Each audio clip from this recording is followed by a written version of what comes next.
Shalom, shalom, aking mga kapatid sa pananampalataya. Ito na naman po si kapatid na Roland, na muli ay binibigyan ng rabay ng pagkakataon na makapangaral. Naway tayo po ay nabiyayaan sa nakarang 6 na araw, at sana naunawaan natin yung kwento ng ating buhay. Sana napagtanto natin kung gaano tayo minahal ng Ama, at sana sa aral na maririnig natin ay lalo po sanang magpapatibay ng ating mga pananampalataya at makapagbigay sa atin ng pag-asa. Dahil alam po natin ng kwento ang Ama ay hindi po nagkulang ng pagbibigay po sa atin ng gabay araw-araw. Kaya kung kayo po ay nakahanda na, ang lagi nating sinasabi, ihanda po natin ang ating mga maikling lapis at papel. Dahil lagi nga nating sinasabi, ito ay mas mainam kaysa sa mahabang memorya. Kaya, tawanda na po tayo. Nanay Alicia, pakimute po.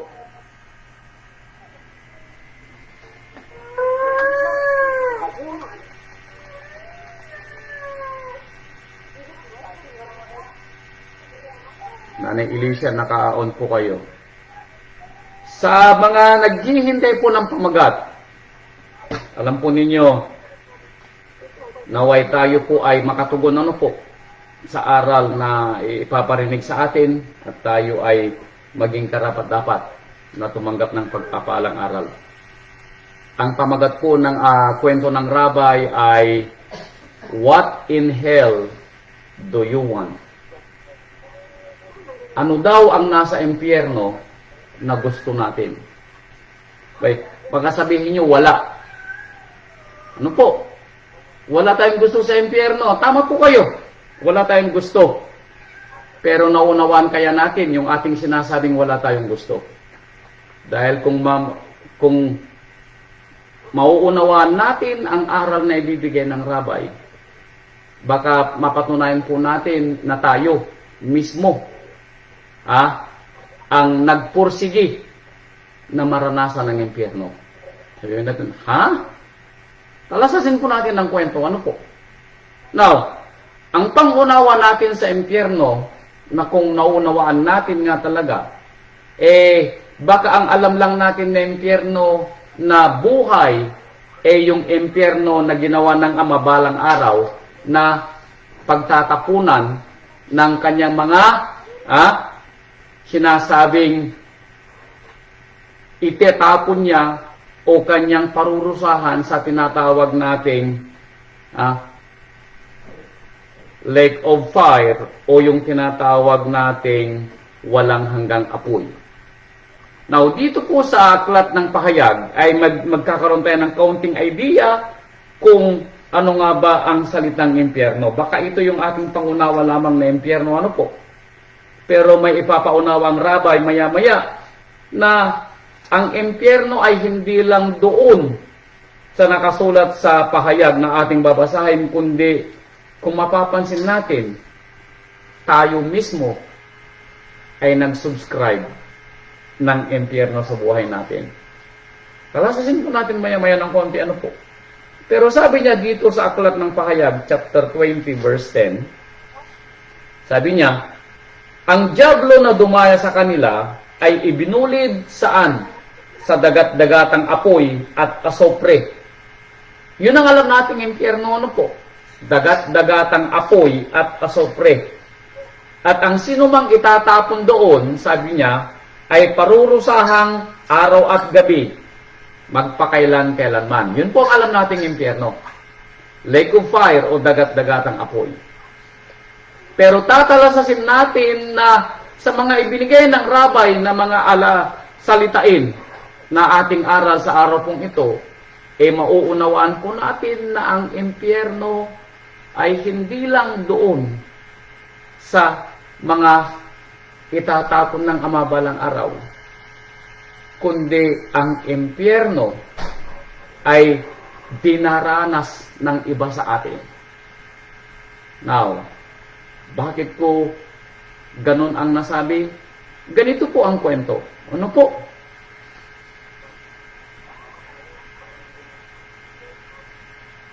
Nanay Inicia, maingay po kayo. Pakimute po.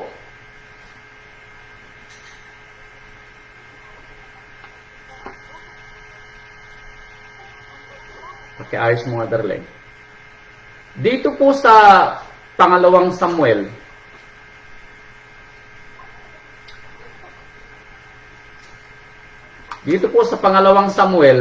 chapter 22, verse 6. Now, ang nagsasalita po dito ay si Haring David. Ano po? Talasasin natin ang kwento. Bakit ganito ang sinalita ni Haring David? Pangalawang Samuel, chapter 22. Ito ang kwento. Ano po?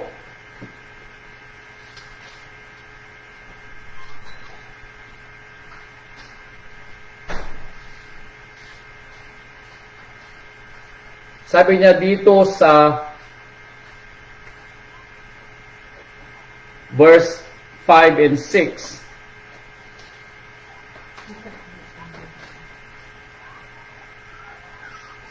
sapagkat ang mga alon ng kamatayan ay kumulong sa akin. Ang mga baha ng kalikuan ay tumakot sa akin.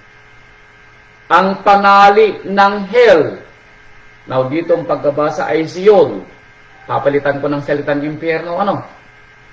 Ang mga panali ng impyerno ay lumibid sa akin. Ang mga silo ng kamatayan ay nagsisapit sa akin. Now, kailan ito naranasan ni David? Now, sabi ni David, ang panali ng impyerno, meaning ginapos daw ng impyerno si David. Ano po? Sabi niya, ang silo ng kamatayan ay nagsisapit sa kanya. So naranasan ni David ang impyerno sa buhay niya. Naranasan ni David ang kamatayan sa buhay niya. At sinabi dito sa verse 7, sa ating pagkahapis ay tumawag ako sa Elohim. Kailan ito sinasabi ni David? Ano po?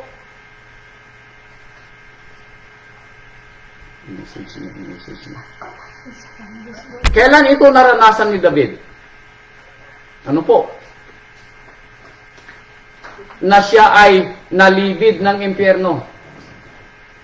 Kailan naranasan ni David na siya po ay nahapis at ang kamatayan ay nagsisapit sa kanya nang siya po'y nagkasala kay Amang Yahweh? Nang si David po ay kumuha ng asawa ng may asawa. Nang si David po ay pinarusahan ng ama sa kanyang naging kasalanan. Nang si David po ay nakita niya na ginahasa ang kanyang anak na babae ng kanyang sariling anak na lalaki. Naranasan ni David ang impyerno kailan? Nang ang kanyang mismong sariling anak ay pumatay sa kanyang sariling kapatid na kanyang anak din. Naranasan ni David ang impyerno kailan? Nang pinaghahabol siya ng kanyang sariling anak dahil siya gustong maging haring kapalit niya. Nakita ni David ang kamatayan ng kanyang mga mahal sa buhay, lalong-lalo na sa kanyang mga anak. Bakit? Sa kanyang naging kasalanan na siningil siya ng ama. At ano ang tawag ni David dito sa kanyang mga naging karanasan bilang ama? Impyerno. Kamatayan. So mapapansin po natin, mga kapatid ko, na ang impyernong sinasabi natin ay hindi lamang doon na ibibigay na hatol ng ama balang araw sa huling paghuhukom. Kundi, ang pagpapala po natin na maunawaan ang impyerno ay kailan nangyari? Nung maunawaan natin na anumang bagay na kahirapan at paghihirap ng kalooban na nararanasan natin at mararanasan pa, dahil baka hindi pa yun ang huli, ay parang impyerno ang turing sa atin. Ito'y sinabi ni David nung panahon po na sila po o siya po ay nagkasala. So talasasin po natin ano po. Dahil baka ito'y nangyari din sa atin. Nung tayo din po ay nagkamali sa ating mga desisyon sa buhay. Nung panahon na dahil sa ating mga maling desisyon, umiiyak po tayo sa gabi. Baka dahil po sa ating maling mga gawa, sa pagsalangsang natin sa salita ng Ama, nakalimutan natin na humingi ng payo sa mga na mas nakakatanda sa atin sa pananampalataya. Nakalimutan natin na tumawag sa ating mga pastor na isang tawag lamang sila. At ito'y nakaranas tayo ng tinatawag na pighati at pagkahapis sa buhay.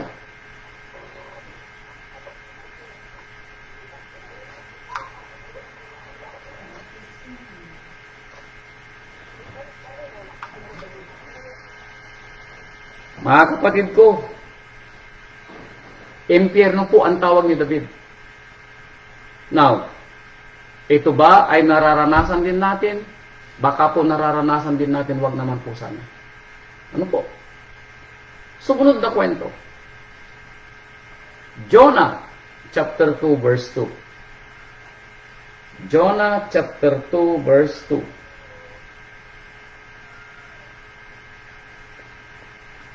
Ito po sabi naman dito. Now, kilala natin si Jonah, ano po? Yes. Ano naman ang naging karanasan ni Jonah? Ito din po ay karanasan din ni Jonah. Ano po? Jonah chapter 2 verse 2. Sabi niya dito, at kanyang sinabi, meaning si Jonah. Kailan ito sinabi ni Jonah? Nang si Jonah ay nasa tiyan ng isda. Ito rin ang sinabi ni Jonah. Tinawagan ko si Amang Yahweh. Bakit? Dahil sa aking pagdadalamhati. Siya'y sumagot sa akin, mula sa tiyan ng impyerno, ako'y sumigaw. Pinalitan ko uling salitang Sheol, Hell sa English. Pinalitan ko ng impyerno. Sabi niya, mula sa impyerno, mula sa tiyan ng impyerno, ako'y sumigaw. At iyong dinilig ang aking tinig. Anong impyerno ang katulad ng sinasabi ni Jonah nung siya po'y nasa ilalim ng dagat sa tiyan ng isda? Ibig sabihin siya po'y nasa pagkapighati. Dahil wala po siyang mahagilap na liwanag sa loob, kundi purong kadiliman. At sino ang nagbigay ng pagkaranas ng impyerno sa buhay ni Jonah? Siya po ang nag-subscribe. Siya po ang may gawa. At bakit niya ito naranasan? Dahil sa hindi niya pagsunod sa salita ni Amang Yahweh. Impyerno ang sabi ni Jonah sa kanyang naranasang 3 araw at 3 gabi sa tiyan ng isda. Kapag tayo po ay, ulitin ko, alam po ninyo, kahit na anong paalala ang gawin ng mga pastor, may mga pagkakataon na tayo po ay nagsusubscribe ng impyerno sa buhay natin. Gumagawa tayo ng kwento sa buhay natin na tayo din ang may gawa. At the end of the day, tayo din ang sisisihin. Now, gagawin kong ehemplo sa inyo yung ginawa kahapon ng ating kapatid na si Romano. Now, alam po niya yung kwento, ano po? Nabiyayaan si kapatid na Romano na malipat po dito sa Louisiana. Ni-request ko po na siya'y itabi sa aking kwarto. Alam ng aking kapatid na ako po yung kanyang math department head. Ang advice ko sa kanya, bago po siya gumawa ng mga gagawin niya, baka pwedeng ipagbigay alam niya sa akin. Ano po? Bilang kanyang kuya at bilang kanyang department head. Pero mayroon po siyang ginawa na sa kanyang pangunawa ay tama. At hindi po niya sinabi sa akin. Sinabi lang po niya nang tapos na. At sinabi ko sa kanya na maaaring sa kanyang pangunawa ay tama, pero nang ipaliwanag ko sa kanya na mayroon palang mas tama doon sa ginawa niya. Pero hindi niya ito nagawa. Bakit? Dahil nakalimutan niya na mahumingi ng payo samantalang katabilang niyang ako ng kanyang kwarto. Now, ano ang kahalintulad nito sa atin? Isang text lang po ninyo sa inyong mga pastor. Isang tawag lang po ninyo sa mga elders ng assembly. Isang tuktok lang ninyo sa mga pintuan ng inyong mga magulang. nakakalimutan natin, tama? Dahil sa ating pangunawa, tama na yung ating gagawin. Ganito rin ang pangyayari sa mga salita ng Ama. Bagamat naririnig na natin, kung minsan kinakalimutan natin na ang ating Ama ay isang tawag lamang sa kanyang kaharian sa langit. Nagpadala siya at patuloy na nagpapadala ng kanyang mga lingkod para gabayan tayo sa kanilang mga pang-araw-araw na buhay. Pero most often than not, humihingi lang tayo ng payo kung tapos na yung kwento. Parang uli si kapatid ko na Romano kagabi, nagte-text siya kung tama daw yung kanyang ginawa. Ang sabi ko, kapatid na Romano, tapos na yung ginawa mo, wala na akong magagawa. Tama man o mali ginawa mo, wala na akong magagawa. Yun po yung kwento. Katulad din ng ating pananampalataya. Saka lang tayo humihingi ng payo kung kailan tapos na, wala nang mangyayari sa payo na kukunin ninyo. Ganun din sa pakikinig natin sa salita ng Ama. Hindi natin unang narinig ang kwento ni David. Hindi natin unang narinig ang kwento ni Jonah. At naunawaan natin na yung impyerno na naranasan ni David, siya ang may gawa. Yung impyerno na naranasan ni Jonah, siya ang may gawa. Ito pa dagdag. Proverbio chapter 23 verse 14. Ito pa. Kawikaan chapter 23 verse 14. Ito po ang kwento. 23:14. Ito yung kwento kung paano natin palalakihin ang ating mga anak. Sabi dito, iyong hahampasin siya ng pamalo, meaning yung anak daw natin para matuto. At bakit natin gagawin? At ililigtas mo ang kanyang kaluluwa saan? Sa impyerno. Now, ito po yung nasulat na kapag sinawata daw natin ang ating mga anak, kapag tinuruan daw po natin ng paminsan-minsang kamay na bakal ang ating mga anak, anong sabi niya? Iiwas daw po natin ang mga kaluluwa ng ating mga anak saan? Sa impyerno. Now, nakalimutan natin or hindi tayo nananampalataya na totoo yung sinasabi ng Biblia. Kaya kung mapapansin natin sa ating mga anak ngayon, impyerno ang nagiging buhay nila. Hindi magiging payapa. Kamukat-mukat may problema. Kamukat-mukat nag-aalala ka bakit hindi maayos ang nagiging buhay nila. At kung hindi nagiging maayos ang buhay nila, kung kamukat-mukat may problema, katatapos lang ng problema ng isang araw, dumarating na naman ang problema, impyerno ang tawag ni David sa ganong klaseng buhay. Bakit? Walang pagpapalang kapayapaan. At kung walang kapayapaan na mula sa Ama, impyerno ang buhay na ginagawa natin dito sa lupa. Pero bakit? Nakalimutan natin yung aral. Sinong nagkulang? Hindi ang Ama ang nagkulang. Narinig nyo ang kwento. Nabasa nyo sa Biblia. Pero kung minsan nakakalimutan natin gawin sa ating buhay, tayo din. Kung minsan ang masisisi sa impyerno na ating dinaranas sa buhay. Now, kung hindi tayo natatakot sa impyerno ng buhay natin dito sa lupa, sa ating pangunawa, hindi natin katatakutan yung impyerno na sinasabi sa Revelation na ibibigyan ng Ama at itatapon na kasama ng demonyo. Abay kapatid ko, kaya ang tanong ng rabay, ano ang nasa impyerno na gusto mo? Ano daw ang nasa impyerno? What in hell do you want? Bakit? Parang sirang plaka ang aral ng rabay. Paulit-ulit na lang, di po ba? Kaya sabi niya dito sa Marcos, ito sabi niya dito sa Marcos, bago Marcos pala ito, Isaias, ayan, Isaias chapter 28 verse 15, bago sa Marcos, ito munang Isaias. Isaias 28 verse 15. 28:15, itong kwento.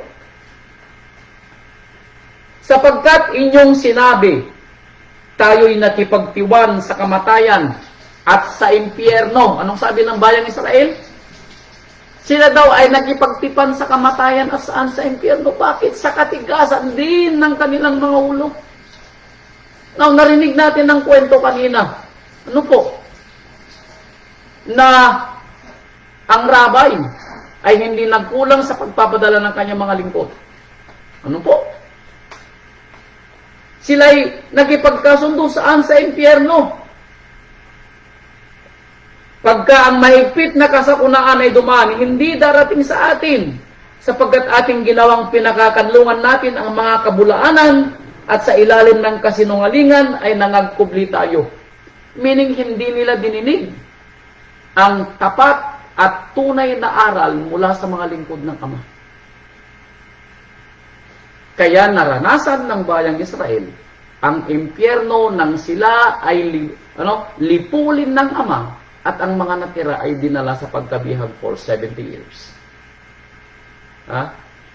Kinuha ng bayang Israel ang salitang impyerno at ibinilibid nila o ipinulupot nila sa kanilang mga sarili dahil gusto nilang maranasan ang salitang impyerno sa buhay nila.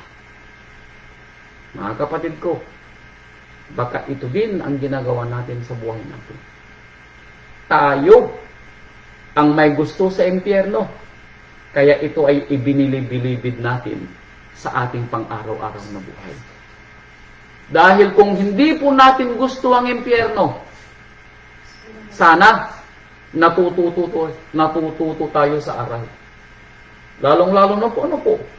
Alam niyo po, ako po ay naiiyak paminsan-minsan pag naaalala ko ang mga kapatiran na naging maayos na ang buhay, pero may kinuha sa impyerno dahil gusto niyang maranasan ang impyerno. Ang sabi ng asawa ko, sobra. Tama, sobra. Tayo ang may gusto ng impyerno. Meaning, tayo ang may gusto ng malayo sa pamilya. Tayo ang may gusto ng kabagabagan sa buhay. Tayo ang may gusto ng umiyak sa buhay. Bakit? Nagkulang tayo ng pakikinig ng aral. Nagkulang tayo ng tinatawag na pagkaunawa sa aral. Dahil kung nahusto sana tayo sa aral na narinig natin, mga kapatid ko, magpapatotoo sana tayong katulad ng mga patotoo na narinig natin kanina kay kapatid na Teresa. Now, siya din, nakaranas din siya ng impyerno sa buhay niya, sinabi niya kanina. Pero ngayon, sabi niya, natuto na siya. Natuto na siya. Tayo, kailan tayo matututo? Ano po? Now, kung hindi pa tayo nahusto dito sa narinig natin, ito pa sabi niya dito sa Aklat ng Mga Awit, 116 verse 3. Aklat ng Mga Awit, 116 verse 3. Ito pa ang dagdag.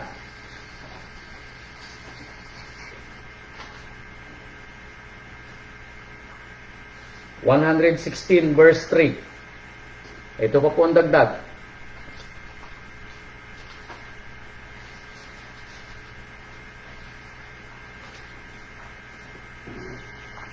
Ang tali ng kamatayan ay pumulupot sa akin at ang mga sakit ng impyerno. O, ayan. Anong sakit ng impyerno? Sakit ng Sion. Anong sakit ng impyerno? Pagkabalisa. Hindi mapagkakatulog. Laging nag-aalala. Iniisip ang mga anak, iniisip ang asawa, iniisip ang ikabubuhay, iniisip bawat bahagi ng iyong buhay. Iniisip mo. Bakit? Hindi ka mapanutob. Iyon ang sakit ng impyerno. Nagsihawak sa akin. Aking nasumpungan ang kabagabagan at kapanglawan. Anong nararanasan mo sa buhay? Kabagabagan at kapanglawan. Now, sino ang may sala? Huwag mong sisihin si Amang Yahweh, kapatid ko. Dahil kasalanan mo. Kaya ang tanong ng rabay, ano ang ginusto natin sa impyerno? At ano ang gusto natin sa impyerno? Bakit hinahayaan nating maranasan ng impyerno sa buhay natin. Mayroon namang paraan para hindi maranasan. Opo, mayroong paraan. Sabi niya dito sa Marcos, now, tingnan natin kung kaya natin yung sinasabi ng Marcos. Ano po? Marcos chapter 9, verse 43. Sa mga nagnanais na maiwasan ng impyerno, ito, maraming ibinigay ang rabay para maiwasan ng impyerno. I pray na maunawaan natin. Ano po? 9:43. Ito. Marcos chapter 9 verse 43. Medyo marami ito ng konti. 1, 2, 3, 4. O no. Tatlo sa Marcos. 9:43 sabi niya, at kung ang kamay mo ay makapagpapatisod sa iyo, kung kamay daw natin na makapagpapatisod, putulin mo. Mabuti pa sa iyo ang pumasok sa buhay na pingkaw kaysa may dalawang kamay kang mapa sa impyerno sa apoy na hindi mapapatay. Anong sabi nga rito? Kung ang iyong kamay daw ay nagkakasala at sumasalangsang sa salita ng Ama, putulin mo. Dahil sabi ng ating rabay, ang rabay nagsasalita dito, mas mabuti daw na ikaw ay pingkaw kaysa ikaw ay buo, pero ikaw naman ay mapupunta sa impyerno. Now, sino yung kamay mo na magkakasala? Abay, kapatid ko, ikaw ang nakakalam kung sino yung kamay mo. Ito yung maaaring ugali mo na ayaw mong malimutan, umahal mo sa buhay na hindi mo mapanuto. Ito yung sangkap ng ating katawan. Meaning, ibinubuhay natin ito araw-araw. Maaaring ito yung ugali mo, ito yung bisyo mo, ito yung kagustuhan mo na hindi mo maiwanan.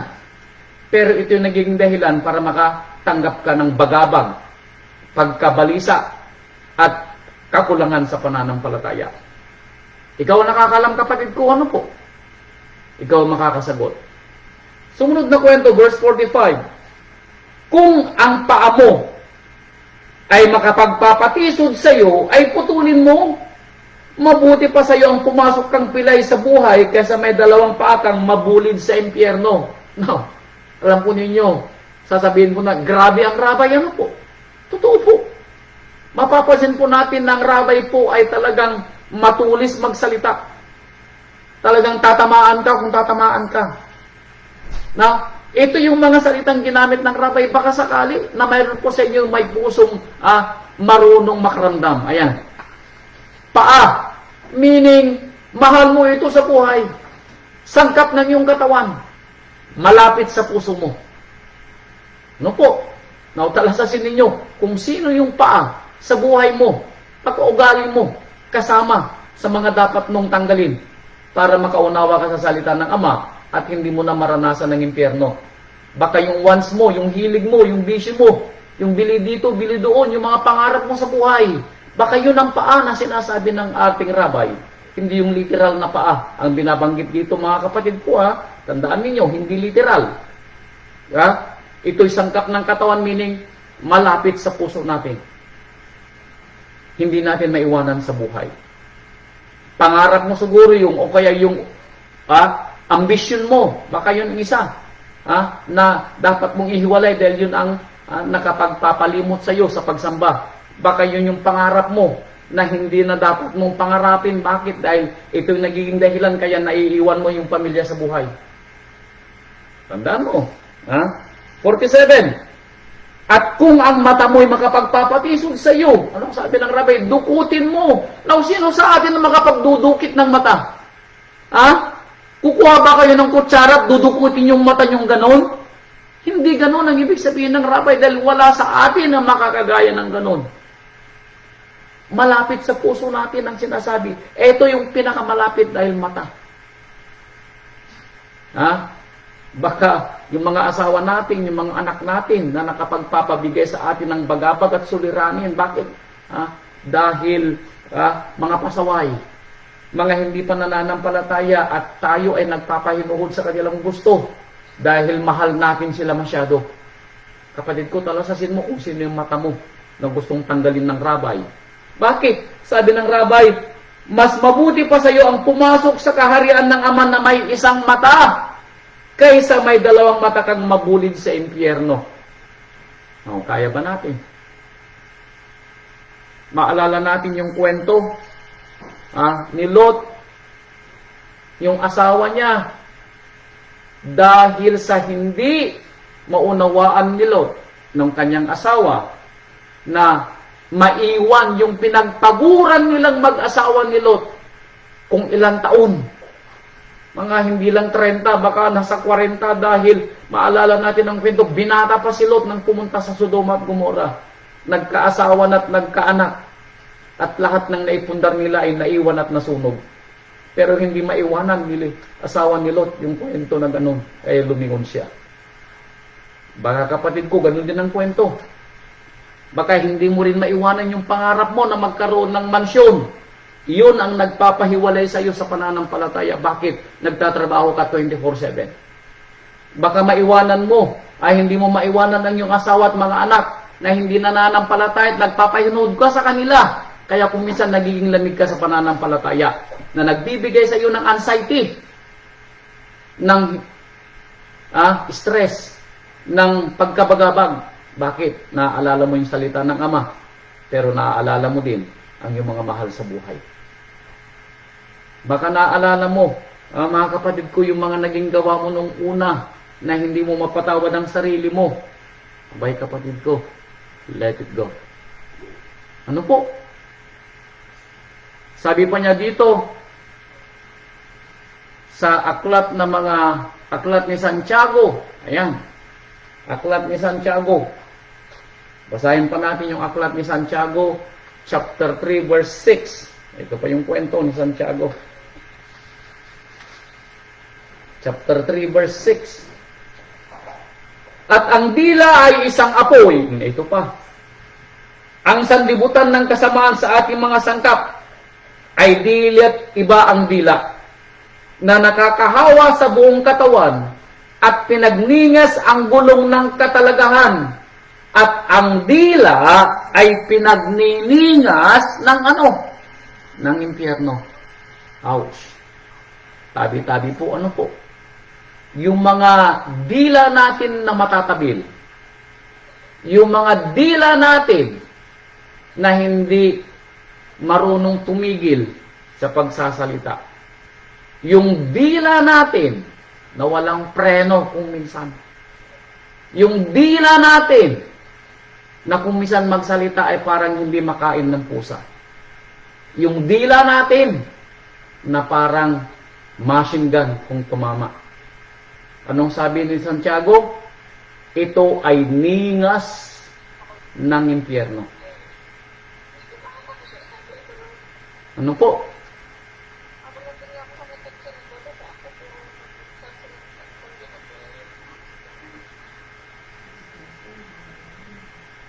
Kaya talasasin po natin, ano po? Baka tayo ang nagsusubscribe ng impyerno. Tayo ang may gusto sa impyerno. Dahil hindi natin nauunawaan ang mga aral na naririnig po natin. Ano po? Bakit? Narinig na natin ang aral ng rabay na tayo ay maging mapagganap sa kanyang mga salita. Kaya sabi ng ating Ama dito sa aklat ng Devarim or Deuteronomio, eto, parang tayo nung panahon ng mga Israelita. Ituring natin ang ating sarili nung panahon ng mga Israelita na pinapangaralan ng ating Ama sa pamamagitan ng kanyang mga lingkod. At tayo din naman ay nakakarinig ng aral ng rabay sa pamamagitan ng kanyang mga piniling pastor at mga dikon. Ito ang sabi dito sa Deuteronomio. Talasasin natin kung kasama tayo dito sa kwento. Deuteronomio chapter 30 verse 15. Ito ang sabi. Tingnan mo. Kinig ka daw, kapatid. Inilalagay ko sa harap mo sa araw na ito ang buhay at ang kabutihan, ang impyerno o kamatayan at ang kasamaan. Mamili ka, sabi ng ating Ama. Buhay at kabutihan o impyerno o kamatayan o bagabag o suliranin o kasamaan. Iniuutos ko sa iyo sa araw na ito na iibigin mo si Amang Yahweh mong Ama. Na kapag inibig natin si Amang Yahweh, kasama ang kanyang mga utos. Lumakad ka sa kanyang mga daan at tuparin mo ang kanyang mga utos at ang kanyang mga palutuntunan at ang kanyang mga kahatulan upang ikaw ay mabuhay. Now, narinig na ba natin ito? Yes. Now, naunawaan ba natin? Hindi. Dahil kung narinig natin ito, nauna at naunawaan natin, abay mga kapatid ko, lahat sana tayo hindi na nakaranas ng impyerno. At hindi na sana makakaranas pa ulit. Pero dahil napakatigas ng ating ulo, kaya sabi dito sa verse 19, aking tinatawag ang langit at ang lupa na pinakasaksi. Saan? Laban sa iyo sa araw na ito. Bakit? Kapatid ko, wala kang excuse. Huwag mong sabihin hindi mo ginusto ang impyerno. Huwag mong sabihin hindi mo alam kung anong ibig sabihin ng impyerno. Wala kang excuse, kapatid ko. Kaya sabi dito, tinatawag ko ang langit at lupa na pinakasaksi laban sa iyo, na aking ilagay sa harap mo ang buhay o ang impyerno, ang pagpapala o ang impyerno. Kaya't piliin mo ang buhay upang ikaw ay mabuhay, ikaw at ang iyong binhi. See that? Hindi natin mararanasan ng impyerno this life and after this life kung tayo po ay matututo. Never. Dahil hindi ginawa ang impyerno para sa atin. Hindi ginawa ang pagabag para sa atin. Hindi ginawa ang pighati para sa atin. Tayo ang nag-subscribe. Ano po? Tayo ang may gusto. Dahil hindi tayo natuto. Ano po? Kaya sabi niya dito sa Proverbio, ito Proverbio, Kawikaan, chapter 8, verse 36. Kawikaan 8:36. Ito ang sabi niya. Ngunit siyang nagkakasala laban sa akin ay nagliligaw ng kanyang sariling kaluluwa. Sa mga sumasalangsang daw, sila daw ay namimiling iligaw ang kanilang kaluluwa. Silang lahat na nangagtatanim sa akin, meaning yung ayaw kay Amang Yahweh, yung hindi umiibig kay Amang Yahweh, yung hindi sumusunod kay Amang Yahweh, yung sumasalangsang kay Amang Yahweh, ay nagsisiibig ng impyerno. Ouch! Nagsisiibig ng kamatayan. Impyerno is kamatayan. It's true. This life and afterlife. Yun ang gusto natin. At sabi rito, ang nagtatanim sa akin, sabi ni Amang Yahweh, ang umaayaw sa akin, ang sumasalangsang sa akin, ang hindi nakikinig sa akin. Iniibig niya ang kamatayan, iniibig niya ang impyerno, iniibig niya ang suliranin, iniibig niya ang kaiyakan, iniibig niya ang pighati, iniibig niya ang walang kapayapaan. Ikaw daw ang umiibig, kapatid ko, meaning ikaw ang may gusto ng impyerno. Nagsusubscribe tayo ng impyerno. Malayo pa man yung paghuhukom, pero gusto na nating maranasan ang impyerno sa buhay natin. Kayo siguro ay nakakapanood ng mga telenovela dyan sa Pilipinas. Narinig nyo siguro yung kwento. Narinig niya, iiwanan ko na ang bahay na ito na mala impyerno. Narinig nyo na yun, di ba? Iiwanan ko na ang buhay na ito na parang impyerno. Narinig nyo na yun. Anong ibig niyang sabihin? Ang buhay na walang kapayapaan. Ang buhay na walang pagpapala. Ang buhay na puro pighati at kapighatian. Yun ang buhay impyerno. Kaya mga kapatid ko, sino ang nag-subscribe ng impyerno? Sino ang may gusto sa impyerno? O anong ginusto natin sa impyerno? Ano po? Kaya sabi dito sa Jeremiah chapter 6 verse 10, Jeremias chapter 6 verse 10. Ito, alam niyo nung panahon ni Jeremiah, Ang problema ni Jeremiah, nangangaral siya pero walang gustong makinig. Sana naman, ano po. Pero meron namang nakikinig sa atin na 21. I pray na talagang nakikinig kayo. Sabi dito sa Jeremiah chapter 6 verse 10, kanino ako magsasalita at magpatutuo upang kanilang marinig? Alam po ninyo, mababasa natin na ang ating Ama ay gumigising tuwing umaga at inuutusan ng kanyang mga lingkod para mangaral. Ito ang panahon ni Jeremiah. Kaya sabi ni Jeremiah, kanino ako magsasalita at magpatutuo upang may makarinig? Meaning, upang may makaunawa. Kayo kaya na 21 o sa mga susunod na makikinig? Narito ang kanilang pakinig ay paking at hindi makakarinig. Narito ang salita ni Amang Yahweh ay naging kadustaan sa kanila. Meaning, ito yung nangonsensya sa iyo, ito yung unawa sa iyo ng iyong mga pagkakamali. Ang problema, instead na tayo sana ay mapalapit at itigil ang ating mga ginagawa, baka ito yung maging dahilan. Huwag naman sana na magalit tayo sa Ama dahil parang tayo ang pinariringgan ng kwento ng rabay. Totoo. Alam nyo, hindi galing sa rabay kung wala sa atin ang mapapatamaan sa kwento. Itataas ko dalawang kamay ko dahil palagi akong napapatamaan sa kwento ng rabay. Itataas ko kamay ko. Dahil may mga panahon ko na talagang ako din naman ay nag-subscribe ng impyerno. Iniiyakan ko din yung mga bagay ng panahon na ako nag-subscribe. Pero salamat sa rabay, natuto ako kahit papaano. I pray ganun din kayo, mga kapatid ko. Ano po? I pray na ganun din kayo. Kaya sabi niya, ipinapaunawa sa atin ng ating mga lingkod na matuto tayo na makarinig sa aral. Magkaroon tayo ng unawa sa mga ating napapakinggan.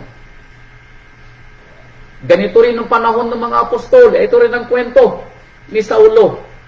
Aklat na mga Gawa, chapter 13, verse 46. Ito din ang kwento. Nakinig din kayo sa kwento ng mga apostol ng panahon nila. Bakit? Nung panahon lang ba ng lumang tipan, walang nakikinig? Abay, panahon din ni Saulo. Dito sa aklat na mga Gawa, chapter 13, verse 46. Ito yung kwento. At nagsipagsalita ng buong katapangan sino? Si Saulo at si Bernabe. At nagsisipagsabi, kinakailangang salitain muna ang salita ng Ama sa inyo. Pero yamang inyong itinakwil at hinatulang ninyong hindi kayo karapat-dapat sa walang hanggang buhay, meaning gusto nila ng impyerno. Narito, kami ay pasa sa mga hintil. Anong sabi ni Saulo? Dahil kayo na mga nakakarinig, ayaw nyo ng buhay na walang hanggan, impyerno ang gusto nyo. Bakit? Ano bang kabaliktaran ng buhay na walang hanggan? Impyerno, di ba? Alam natin yun. Kaya sabi ni Saulo, since inayawan ninyo ang walang hanggang buhay, sabi niya, lilipat kami ng mapapangaralan. Abay mga kapatid ko, wag naman sana na lumipat ang inyong mga pastor at dalhin ng rabay sa isang lugar na hindi kayo ang makakarinig. Bakit? Dahil wala sa inyo ang gustong matuto. Wag naman sana. Dahil ako bilang kapatid ninyo sa pananampalataya, ang aking panalangin sa rabay, magpadala siya ng maraming mga mangangaral. Yun ang aking panalangin. Na magbigay siya ng maraming mangangaral. Yun ang aking panalangin, mga kapatid ko. Meron na tayong 6 na pastor, pero kulang pa. Gusto kong marami. Bakit? Dahil marami ang aanihin, konti ang mga mag-aani. Pero wag niyong sayangin, mga kapatid ko, ang pagkakataon na binibigyan ng rabay sa atin para matuto sa aral ng mga pastor na pinapadala ng rabay. Ano po? Dahil nung panahon ng mga Israelita na nagpapadala ang rabay ng kanyang mga lingkod na hindi niya pinapakinggan, ito ang sabi ng ating propeta Isaias. Ito, sana matakot tayo. Isaias chapter 65 verse 12. Ito yung kwento. Sabi dito sa verse 12, tabi-tabi po, ano po? Sabi niya, aking iuukol kayo sa tabak at kayong lahat ay magsisiyuko sa patayan. Dadalhin po kayo sa impyerno, sabi ni Mang Yahweh. Sapagkat nang ako'y tumawag, kayo'y hindi nagsisagot. Nang ako'y nagsalita, kayo'y hindi nangakinig. Kundi inyong ginawa ang masama sa harap ng aking mga mata, at inyong pinili ang hindi ko kinaluluguran. Anong sabi ni Mang Yahweh? Dahil kayo ay hindi nakinig sa akin. Bagamat ako'y nagpadala ng aking mga lingkod, sabi niya, dadalhin ko kayo sa impyerno. Anong ginawa ni Mang Yahweh sa kanila? Sila'y ipinasakop for 70 years at dinalang bihag sa Babylonia. Pinasunog ni Mang Yahweh ang bayang Jerusalem. Iginuho niya yung templo na ginawa ni Haring Solomon. Sinunog at walang bato na halos walang natira doon sa templong una. Impyerno ang pinagdalahan sa kanila ni Amang Yahweh. Bakit? Kamatayan, kahirapan at bighati ang ipinaranas ni Amang Yahweh sa kanila. Bakit? Dahil nang siya nagpadala ng kanyang mga lingkod, walang nakarinig.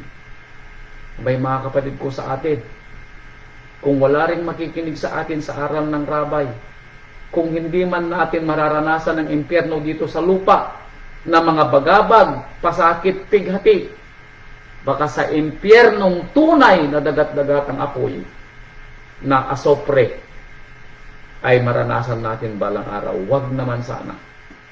Ano po? Wag naman sana. Ano po? Kaya sabi dito sa Sikaraya, chapter 1, verse 4, makinig po tayo sa aral. Matuto po tayo sa aral. Zekaraya chapter 1, verse 4, dahil kung hindi po tayo matututo sa aral na ito, sino pa ang magtuturo sa atin? Ano po?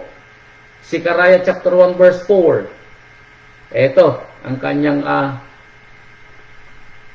gabay at ang tawag dito, pakiusap. Sabi ni Zekaraya, huwag kayong maging gaya ng inyong mga magulang.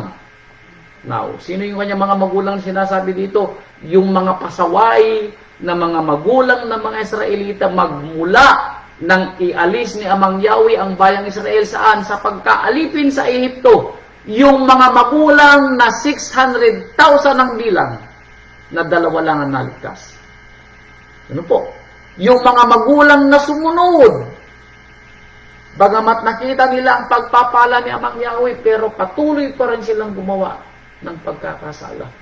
Hanggang sa panahon ni Malakias, hanggang sa panahon ni Zekaraya, dahil si Zekaraya ay panghuli, pangalawa sa huli ng mga propeta, dalang sumunod na propeta dito si Malakias, yung pinakadulo. Bago dumating ang rabay, for 400 plus years, walang ipinadalang propeta ang ating rabay after Malakias. Bakit? Dahil pinahintulutan ng Ama, napabayaan ng tao sa kanyang pagsalangsang. At dumating sa sukdulan, yung ginawang solusyon ng Ama, sabi niya, ipapadala ko ang aking bugtong na anak. Baka sakali, dahil naranasan na ng tao na walang lingkod for more than 400 years. Baka sakali, sabi siguro ng ating Ama, makikinig sila ngayon sa aking anak. Now, nakinig po ba sila? Worse po ang ginawa ng mga tao nang dumating ang ating rabay. Sila mismo ang pumatay sa bugtong na anak ng Ama. Fast forward sa ating panahon for 2,000 years. Muli, ipinapangaral ang mabuting balita. Muli, sinasariwa ng ating rabay ang mga pangyayari ng panahon ng kanyang mga lingkod sa lumang tipan. Mga pangyayari sa mga nangyari sa bagong tipan. Now, tayo naman sana ay matutuwa, no? Sana, huwag nating pangarapin ng impyerno. Kaya sabi dito, huwag kayong maging gaya ng inyong mga magulang na siyang mga pinagsabihan ng mga unang propeta na nagsasabi, ganito ang sabi ni Amang Yahweh ng mga hukbo, manumbalik kayo ngayon mula sa inyong mga masamang lakad at sa inyong mga masamang gawa. Pero anong sabi daw ng mga tao nung panahon ni Zekaraya? And I pray na tayong mga nakikinig, huwag nating sabihin, sabi daw ng mga nakikinig, hindi nila dininig o pinakinggan man ang aking salita, sabi ni Amang Yahweh. Ouch. alam po ninyo, at the end of the day, alam nyo kung bakit pag darating ang rabay at ang ating Ama sa araw po ng paghuhukom, there is no mercy. Yun po nasulat. Darating po siya with vengeance. Darating po siya nang may kasamang galit. Bakit? Susunugin niya ang ating kalupaan. There is no mercy pagdating ng ating rabay at pagdating ng Ama. Bakit? Hindi po siya nagkulang. Na wala tayong excuse, sabi ko nga sa inyo. Napakaswerte natin sa Pilipinas. Dahil ipinadala ang mga pioneer ng ating pananampalataya para aralan yung ating mga magulang. Then unti-unti, nasama tayo sa aral. Obligasyon naman natin ngayon, ano po? Na ipangaral ang aral na narinig natin. Bakit tayo yung biniyayaan na magpatuloy ng salita ng Ama? Kaya, pinipilit natin na i-reach out ang pwede nating i-reach out. Kaya ako'y natutuwa sa mga kapatiran na tumutulong sa gawain ng rabay sa pagpapatayo natin ng ating mga kapilya para ma-reach out ang mas marami pang mga kapatiran. Makita nila ang pagpapala ng Ama. Makita nila at marinig nila ang tunay na aral. Ano ang tunay na aral ng ating rabay? Ang rabay po ay nagpapadala ng kanyang mga lingkod para ang lahat ay manumbalik sa Ama. Anong sabi dito? Kayo ay manumbalik sa Ama at talikuran at iwanan ang inyong mga masamang lakad. Yun ang pinapangaral ng mga lingkod ng Ama doon sa lumang tipan hanggang kay Sikaraya, hanggang sa panahon ni Yohanan, hanggang sa mga apostol, hanggang ngayon. Katulad ko, na pinili ng rabay din at ako'y natutuwa sa pagkapili niya, na ipinapangaral din sa atin, sasama ko sa sarili ko na matuto sa aral, na tayo po ay matuto at gumanap sa kalooban ng Ama. Ano po? Tayo ay matuto. Kaya sabi niya dito, pero walang nakinig. Ano po? Sabi ni Sikaraya, walang nakinig. Now, balikan uli natin si Jeremiah. Dahil si Jeremiah, alam po ninyo, araw-araw ay gumigising ng umaga para mangaral. Ano po? Pero nung panahon ni Jeremiah, wala ring nakinig. Kaya sabi dito sa Jeremiah chapter 7 verse 24. Jeremiah 27 verse 24. Ito po yung kwento. Ngunit hindi nila dininig o ikiniling man ang kanilang pakinig. Kundi, anong ginawa ng mga inaaralan ni Jeremiah? Ay, pray na wag naman sa ninyong gawin, mga kapatid ko na nakikinig ngayon. Kundi nagsilakad sa kanilang sariling mga payo at sa pagmamatigas ng kanilang masamang puso ay nagsiyaong paurong at hindi pasulong. Now, anong sabi na mangyawa kay Jeremiah? Jeremiah, sabi niya, mangaral ka. Pero anong sabi ni Jeremiah? Hindi sila nakinig sa aral na mangyawa. Kundi nagpatuloy sila sa kanilang lakad. At ginawa nilang gabay ang kanilang sariling pangunawa. Ayan. Yun po yung nakakatakot. Na ang gabay po natin sa ating pang-araw-araw na buhay ay ang ating sariling pangunawa. Samantalang ito, ang ibinigay ng Ama, ipinangaral ng kanyang mga apostol na maging gabay natin sa ating buhay araw-araw. Pero mas pinipili natin yung ating sariling pangunawa. Nakalimutan natin yung salita ng Biblia na merong daang matuwid saan? Sa paningin natin sa ating pangunawa. Tayo ang may pasya. May Biblia pero isinasantabi natin ang Biblia. May aral pero ayaw nating dinggin. Bakit? Wala tayong panahon sa aral. Wala tayong panahon sa pakikinig. Pero meron tayong panahon para maglimayon. Meron tayong panahon para mag-shopping. Meron tayong panahon para manood ng TV. Meron tayong panahon para mamasyal. Meron tayong panahon para kumain sa labas. Lahat na lang ng bagay may panahon ka, kapatid ko, maliban sa pakikinig sa aral. Tama, mali? Yes. And at the end of the day, sisisihin mo ba si Amang Yahweh? Abay, kapatid ko. Pagdating ni Amang Yahweh, mercy is not in the table. Ano po? Tandaan po natin. Tandaan po natin. Verse 25. Mula ng araw na ang inyong mga magulang ay magsilabas sa lupain ng Ehipto hanggang sa araw na ito. Ayan. Magmula doon sa panahon ng mga Israelita nung kanyang ialis ang kanyang bayang Israel sa Ehipto. Hanggang kailan sa araw na ito, sabi ni Jeremiah, nang ipapas forward ko hanggang ngayon, 2025. 2024, ayan. Hanggang 2024. Hanggang sa araw na ito, 2024. Anong ginagawa ng Ama? Aking sinugo sa inyo ang lahat kong lingkod. Hindi nagkulang si Amang Yahweh, mga kapatid ko. Kaya wala kayong excuse. Noong 1950s, sinugo niya sina Elder Mambat. 1970s, isinugo niya sina Elder Ben. Ngayong panahon natin, 2024, 1998 nang ako'y maordinahang pastor. Pero ngayon ko pa lang nararanasan ang mangaral ng tunay na aral. Bakit? Dahil noong 1998, hindi ko alam yung aking mga pinapangaral. Bakit? Kulang ako ng pangunawa dahil hindi ko nasusunod yung mga salita ng Ama. Kulang ako ng pangunawa, inaamin ko. Dahil yung araw ng anak ng pagsamba, sabi ko sa inyo, alas 9 lang hanggang alas 12 ng umaga ang aking pagsamba. The rest, akala ko, pwede ko nang gugulin sa aking mga personal na pangangailangan. Hindi ko alam. I should known better, See? Kaya, natutuwa ako dahil ipinapaunawa ng Ama ang kanyang salita sa atin. At ito rin yung obligasyon namin ng mga pastor na ipuunawa din sa aming mga kapatiran, lalo na yung mga bata na siyang susunod sa amin na mga mamumuno sa kanyang asemblya. Obligasyon namin ito na ipangaral sa kanila para matuto din sila to make it better. Ano po? Kung nakita nilang kahit paano naging mabuti ang ating pangangalakad, sana mas mabuti pa yung kanilang gagawin balang araw. Yun po yung aking hiling sa ating rabay. Ano po?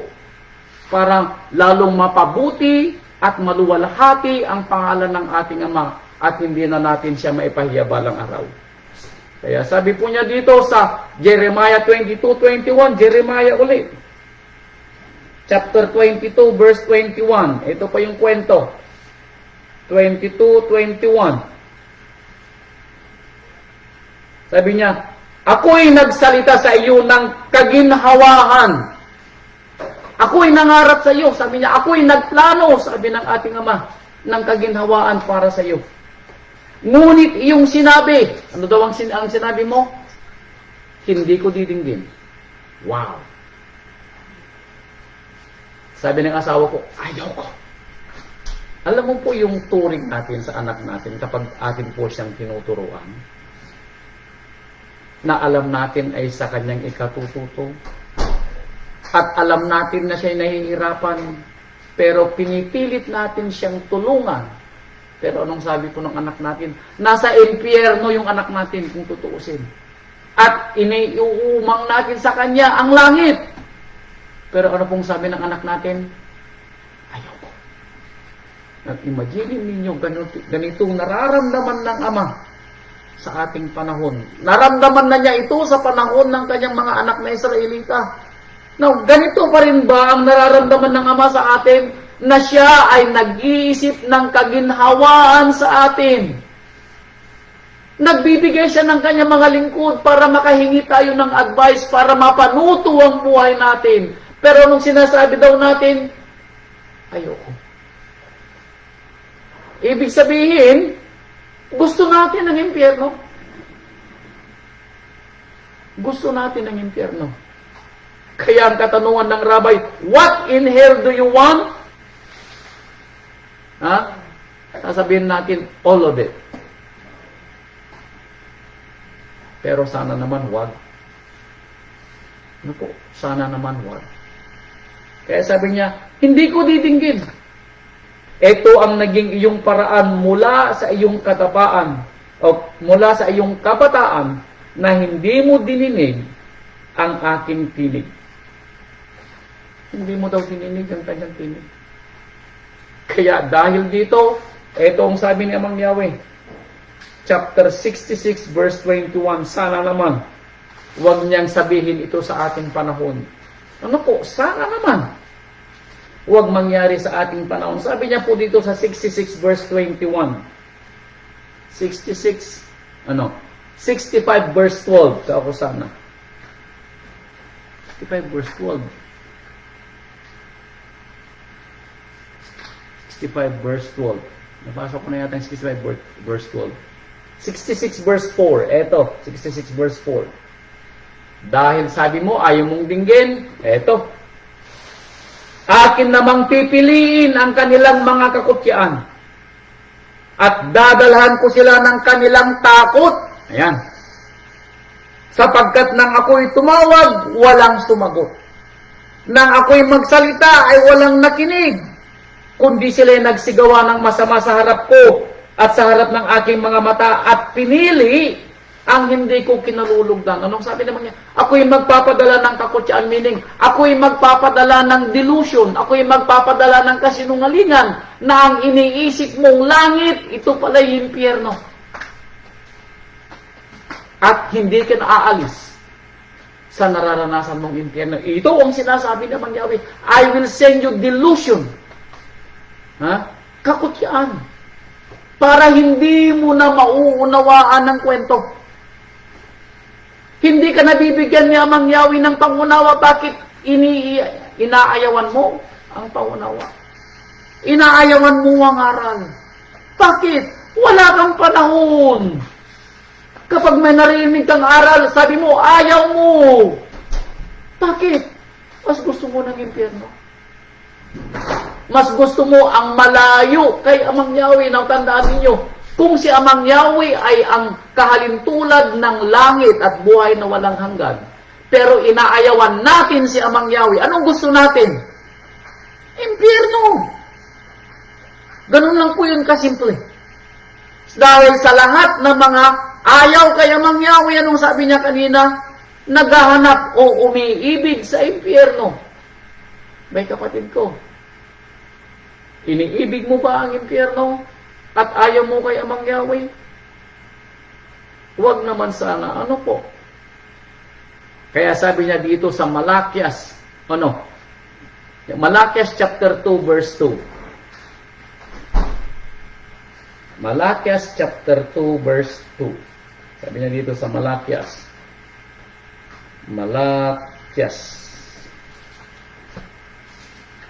Malakias verse 2 verse 2. Ito.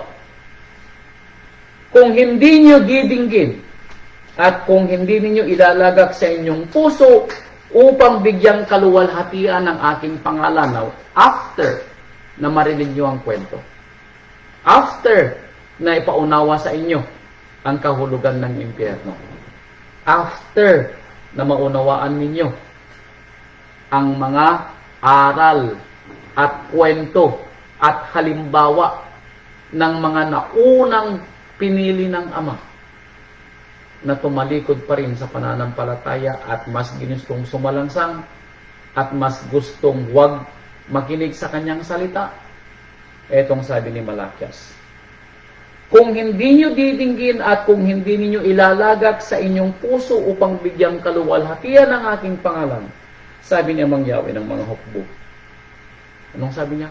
Magpapasapit nga ako ng sumpa sa inyo. Huwag naman sa akin. Impyerno ang ibibigay daw ni Amang Yahweh. Sa inyo, aking susumpain ang inyong kapalaran. Iba yung susumpain, meaning ang inyong kinabukasan susumpain ko. Ipapadala ko ang impyerno sa inyo, hindi lang sa inyo, pati hanggang sa kinabukasan ninyo. Now, sinong kinabukasan natin? Ang ating mga anak at ang ating mga apo. Pati rin daw sila, sabi ni Amang Yahweh, ako'y magpapadala ng impyerno, susumpain ko rin sila. Huwag naman po sana, Ibig sabihin, walang silbi ang ating hirap 24/7 para makapagpatayo ng mansyon. Para daw sa ating mga anak. Dahil Wala tayong panahon kay Amang Yahweh, mansyon man kapatid ko ang bahay mo. Sa harapan ni Amang Yahweh, ikaw ay itinakwil. Impyerno ang ipaparanas niya sa iyo. Kung hindi man impyerno dito sa lupa, abay kapatid ko sigurado, impyerno sa dagat-dagatang apoy ang ibibigay niya sa iyo. Kung hindi tayo, anong sabi niya? Kung, ayan, the word kung, if hindi ka makikinig sa aral na naririnig mo ngayon. Alam po ninyo nung panahon niya na, panahon ni Jeremiah, alam niyo po bang dumating sa punto na mismong si Amang Yahweh ay nagsabi kay Jeremiah, Jeremiah! Huwag mo na silang ipanalangin. Alam po ninyo, tumindig po ang aking balahibo nang una kong mabasa ang kwento na sinabi ito ni Amang Yahweh kay Jeremiah. Imaginin po kung ito ay sabihin ni Amang Yahweh sa akin, huwag po naman sana. Huwag naman po sana. Ito po sabi ni Amang, si Amang Yahweh po nagsasalita ito kay Jeremiah, Jeremiah chapter 7 verse 16. Ito po sabi ni Amang Yahweh kay Jeremiah, Jeremiah! Huwag mong idalangin ang bayang ito. Now, ito'y matapos na paulit-ulit na gisingin ni Amang Yahweh si Jeremiah para mangaral sa bayang Israel. Sabi ni Amang Yahweh, huwag mo na silang idalangin. Ni palakasin man ang daing patungkol sa kanila, ni dalangin man, Jeremiah, huwag ka nang umiyak, huwag ka nang humikbi, huwag ka nang maghimutok para sa bayang ito. Huwag ka nang magsayang pa ng iyak mo, Jeremiah, sabi ni Amang Yahweh. Huwag mo silang idadalangin. Bakit? Umamagitan man ikaw sa akin, huwag ka nang mamagitan pa sa kanila. Bakit? Anong sabi naman? Sapagkat hindi kita didinggin. Now, hindi dahil kay Jeremiah yung hindi pagdinig na Amang Yahweh sa kanyang dalangin, kundi dahil sa katigasan ng ulo ng bayang Israel. Now, anong ibig pong sabihin nito?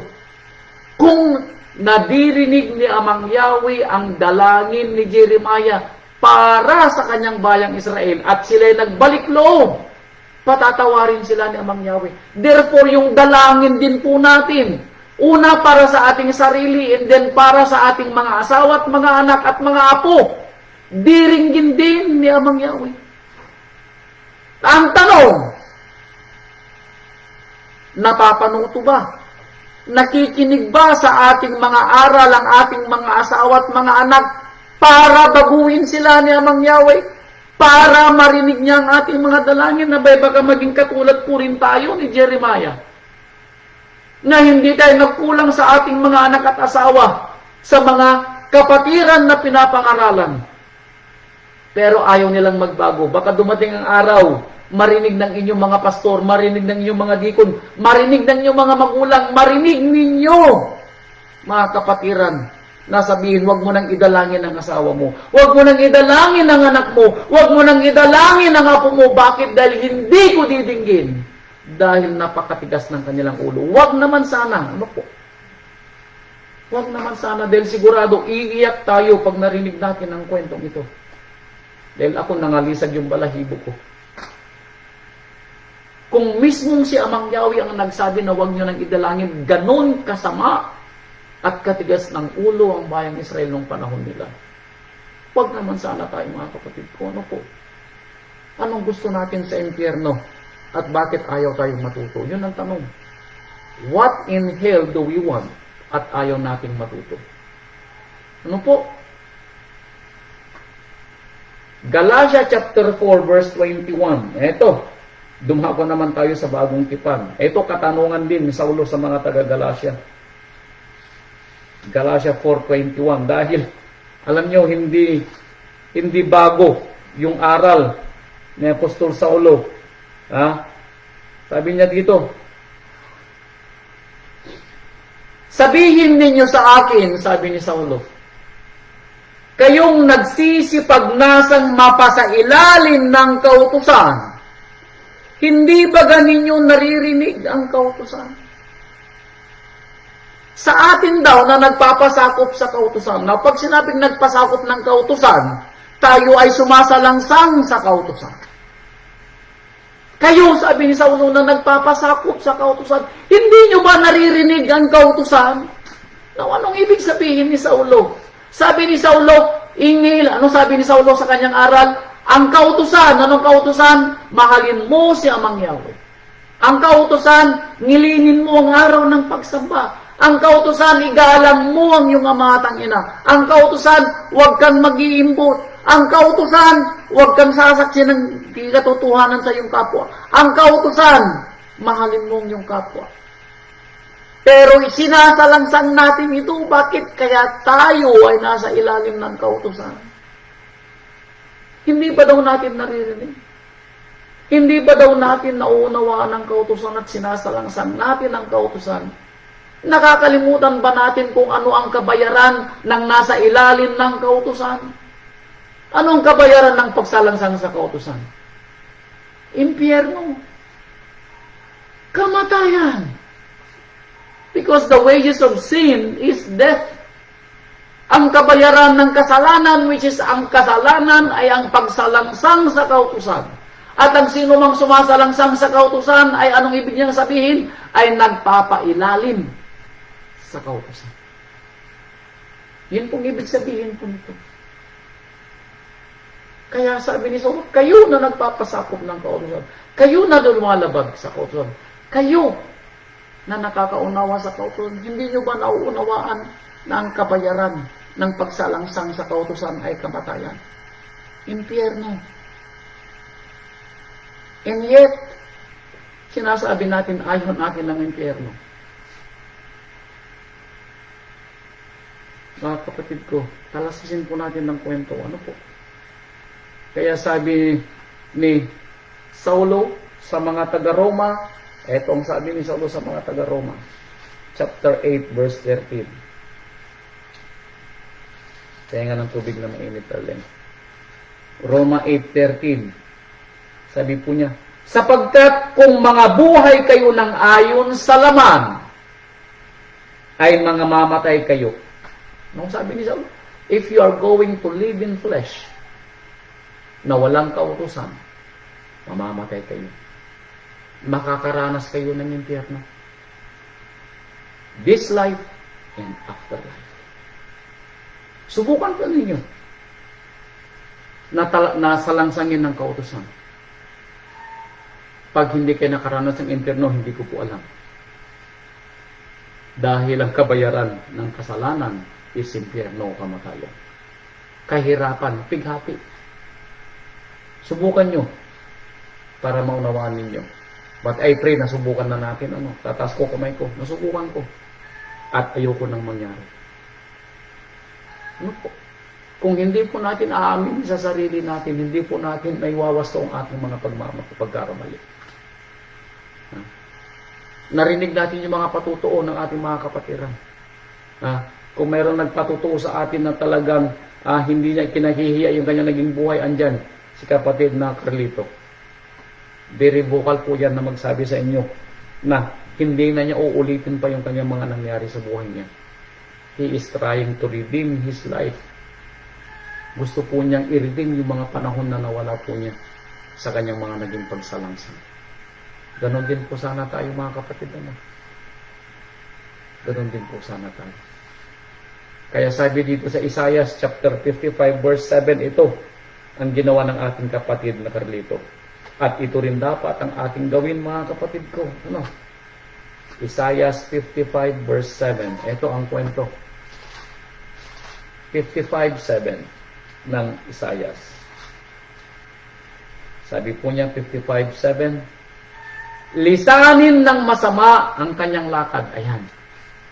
Now, siguro naman meron na kayong gustong pangunawa po sa mga umaayaw sa impyerno at ayaw mag-subscribe ng impyerno. Etong gawin natin.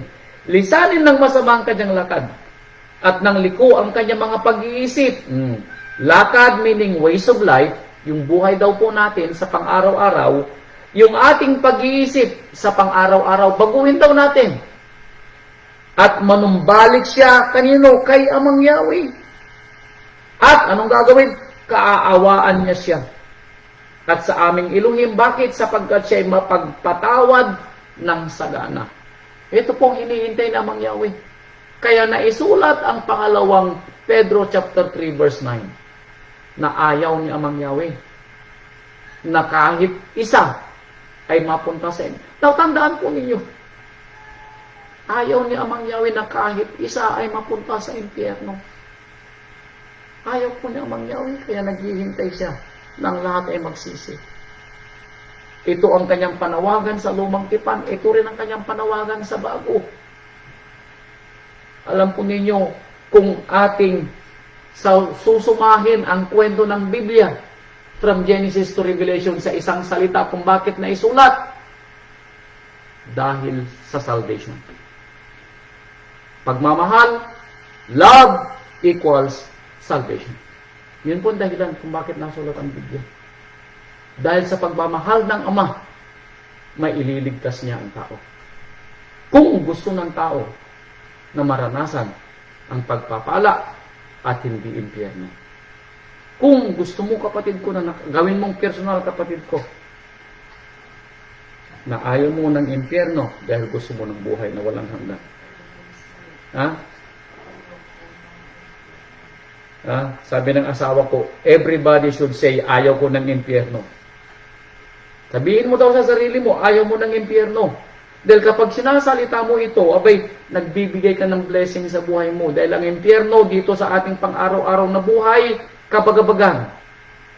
Walang kapayapaan. Lagi kang nasa bagabag. Lagi kang stress. Wala kang pagkakatulog.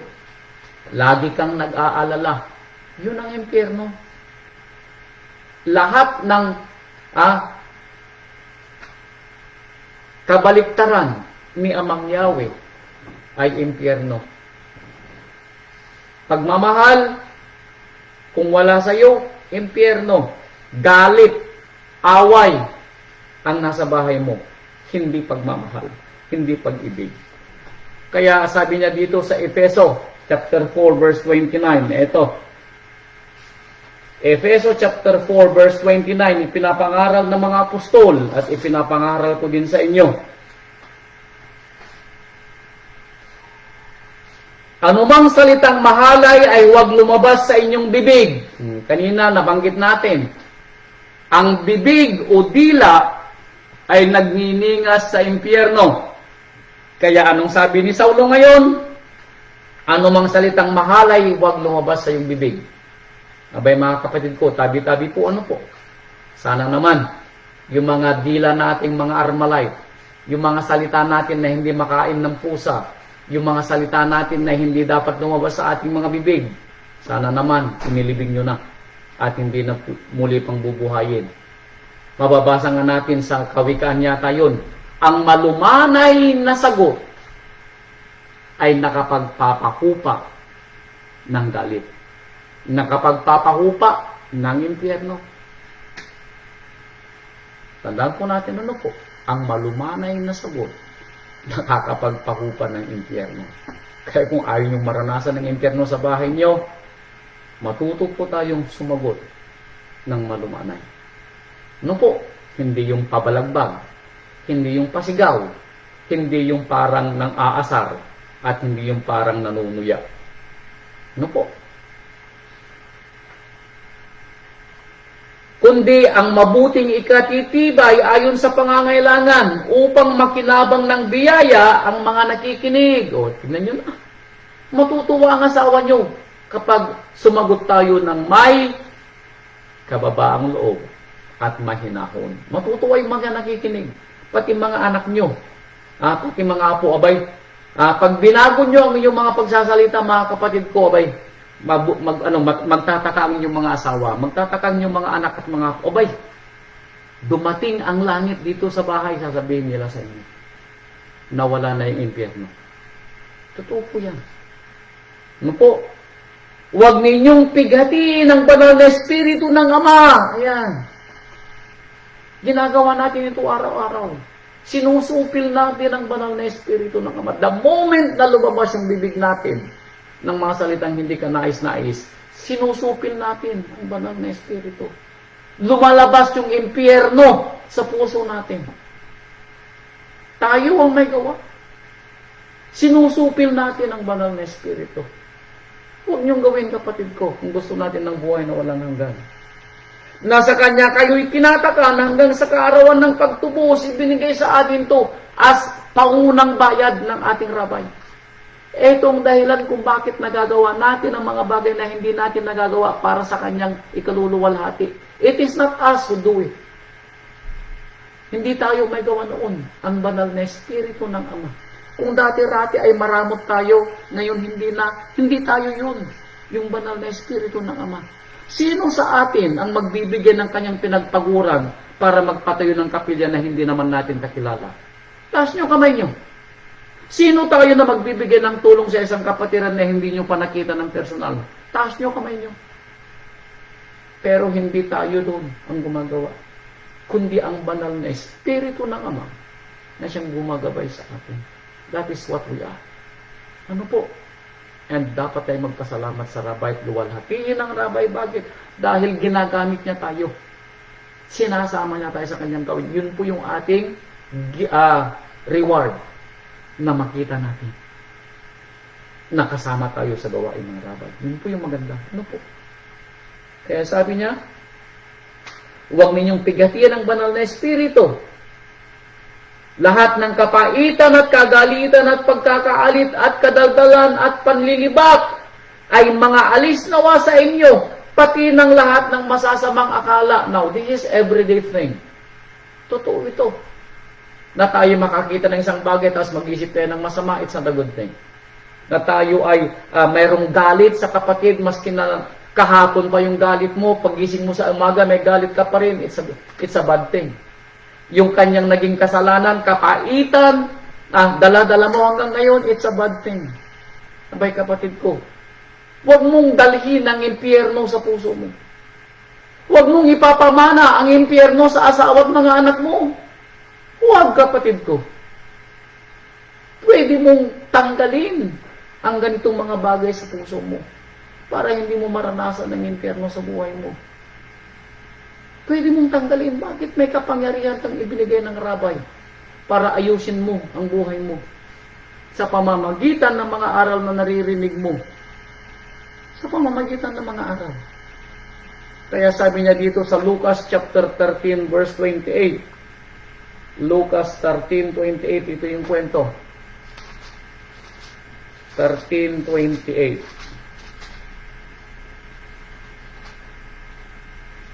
Sabi niya dito sa 13:28. No, not 13:28. Matthew 10:28. Ito, hindi 13:28, kundi Matthew 10:28. Mali yung aking nabanggit. Matthew 10:28. Ito ang sabi niya.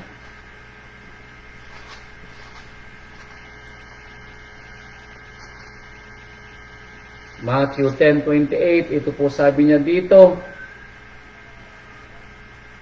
huwag kayong mga takot sa mga nagsisipatay ng katawan. Ito ang sabi ng Rabay, ano po? Datapwat, hindi nakakapatay ng kaluluwa. Saan daw tayo matakot? Kundi bagkus ang katakutan ninyo yaong makapupuksa ng kaluluwa sa katawan at sa impyerno. Huwag daw po nating katakutan yung mga tao dito sa lupa. Ang katakutan natin, yung pwedeng pumatay ng kaluluwa sa ating sariling katawan, this life, this body, at yung pwedeng pumatay ng ating kaluluwa sa impyerno. Dalawa po ang kamatayan sa mga taong gusto ng impyerno. Kamatayan dito sa lupa at yung kamatayan sa impyerno sa dagat-dagatang apoy. Pero sa mga pinili na magkakaroon ng buhay na walang hanggan, mamamatay po itong katawan na to. Pero hindi natin mararanasan ng impyerno. Dahil instead na impyerno na dagat-dagatang apoy, ang ibibigay sa atin, buhay na walang hanggan. Kaya ganito ang sabi ni Haring David, ano po? Oh no, not Haring David, chapter 51 verse 10 sa aklat ng mga awit. Ito ang hiniling ni David. Now, sinabi natin kanina na umiyak si David at iniyakan niya yung kanyang impyernong naging buhay. Kaya nang siya ay magkaroon ng pagkakataon na manalangin sa Ama, ito ang kanyang panalangin. Chapter 51 verse 10. Sabi niya, Amang Yahweh, sabi ni David, likhaan mo ako ng isang malinis na puso. Create in me, sabi ni David, likhaan mo ako ng malinis na puso. O Ama, at magbago ka ng isang matuwid na espiritu sa loob ko. Yun ang kahilingan din. Baguhin mo ang puso ko, Amang Yahweh, sabi niya. Baguhin mo ang puso ko. Tanggalin mo ang lahat ng marumi sa puso ko. Likhaan mo ko ng mabuting kaisipan. Ha? Gawan mo ako, sabi niya, ng matuwid na espiritu. Gawan mo ako, sabi niya. Bakit? Walang pwedeng magpabago sa atin maliban ng Ama na siya nating tatawagan kung gusto natin ng buhay na maayos, payapa, at malayo sa impyerno. At ang buhay na walang hanggan balang araw ay ibibigay sa atin. Kaya sabi dito sa Ezekiel chapter 18 verse 31. Ezekiel 18:31. Sabi niya dito sa 18:31.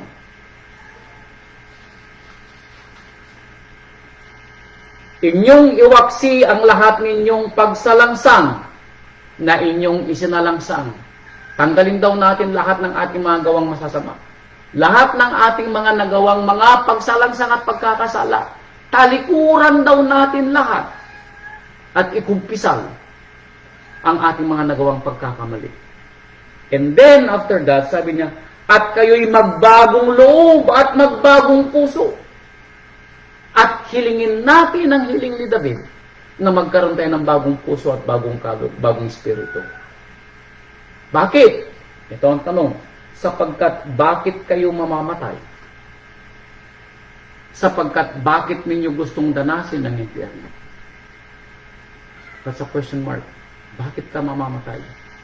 Gawin mong personal. Bakit ka mamamatay? Tanong mo sa sarili mo. Bakit gusto mong mamatay? Bakit gusto mo ng impyerno? Kaya, sabi ni Amang Yahweh dito sa 33 verse 11, ito ang sinabi ni Amang Yahweh sa Ezekiel 33:11. Para maunawaan natin ang pagmamahal ni Amang Yahweh sa atin. 33:11. Sabi niya, sabihin mo sa kanila, sabi ni Amang Yahweh kay Ezekiel, buhay ako, sabi ni Amang Yahweh Elohim.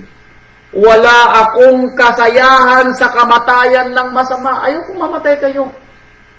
Ayoko, sabi ni Amang Yahweh, na makaranas kayo ng impyerno. Hindi ko nilikha ang impyerno para sa inyo. Nilikha ko kayo para sa buhay na walang hanggan. Hindi ko kayo nilikha. Hindi ko ipinadala ang aking bugtong na anak na mamatay sa tulos para kayo magkaroon ng impyerno. At para danasin ninyo ang impyerno. Hindi ko pinadala. Ang reason kung bakit ipinadala at hinayaan kong mamatay ang aking bugtong na anak at maghirap dahil gusto ko na makaranas kayo ng buhay na walang hanggan. Yun ang gusto ni Amang Yahweh sa atin, mga kapatid ko. Kaya talastasin natin yung pagmamahal ng Ama na ipinapaunawa sa atin. Hindi ko kinaluluguran na mamatay ang isang masama. Hindi niya kinaluluguran. Kundi ang masama ay humiwalay sa kanyang lakad at mabuhay. Manumbalik kayo. Manumbalik kayo mula sa inyong masasamang lakad. Twice niyang sinabi. It's urgent. Now, ang kanyang gustong iparating. And then, nagtanong siya ulit, sapagkat bakit kayo mamamatay? Sapagkat bakit kayo mamamatay? Huling talata na natin ito, mga kapatid, Jeremiah 29:11. Ito ang gustong iwan ng Ama sa atin. 29:11. Sabi niya sa 29:11,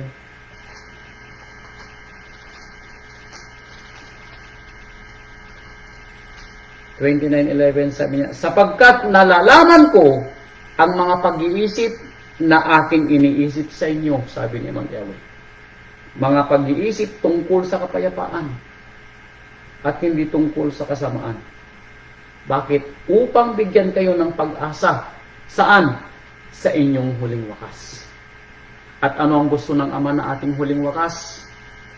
Buhay na walang hanggan. Hindi impyerno. Kaya mga kapatid ko, I pray na naunawaan natin ang kwento ng Rabay. I pray na tayo po ay natuto sa aral. What in hell do we want? Anong gusto natin sa impyerno? Wala. Bakit?